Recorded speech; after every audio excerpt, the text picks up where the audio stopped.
اور پھر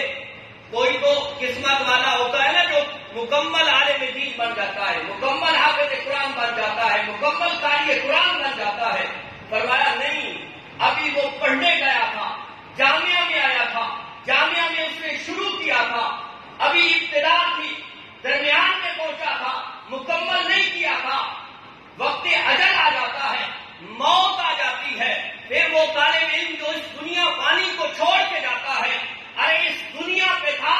تو والدین کے لیے باعث برکت تھا، بہن بھائیوں کے لیے باعث برکت تھا. جب اس دنیا کو چھوڑ کے گیا ہے، فرمایا جہاں اس کی قبر ہوتی ہے، 40 قبریں دائیں طرف والی، 40 قبریں بائیں طرف والی، 40 قبریں اس کے سرہانے کی طرف والی، 40 قبریں اس کے پاؤں کی طرف والی، جتنی بھی یہ قبریں ہوتی ہیں، اس حافظ قرآن جو مکمل نہیں ہوا، وہ تعلیم قرآن حاصل کرنے والا طالب علم جب اس قبرستان میں پہنچتا ہے،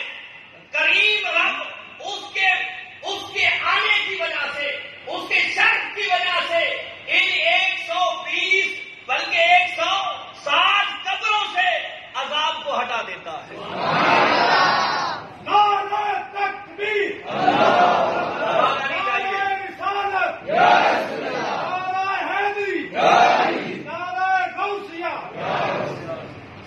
فرمایا کہ 160 قبروں سے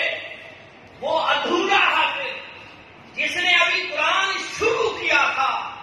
جامعہ میں گیا تھا، موت آ جاتی ہے اور اس کے جہاں دفن ہوتا ہے، رب تعالیٰ اس کا حیا فرماتے ہوئے 160 قبروں سے عذاب کو ہٹا دیتا ہے. پھر آپ خود سوچئے، جو مکمل حافظ قرآن بن جائے، جو مکمل قاری قرآن بن جائے، جو مکمل